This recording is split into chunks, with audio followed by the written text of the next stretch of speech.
આને સખી સ્નેહ મિલન છે ને કેટલું તૈયાર થાવું છે બધું એને. હા તૈયાર તો થવું જ પડે ને. જલ્દી આવો સખી સ્નેહ મિલન પૂરું થઈ જાય. હા હાલ આવી છે.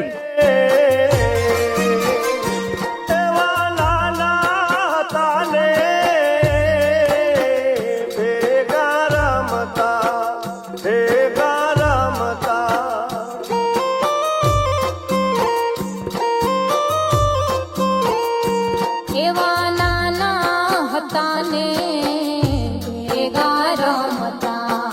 ભેગા રમતા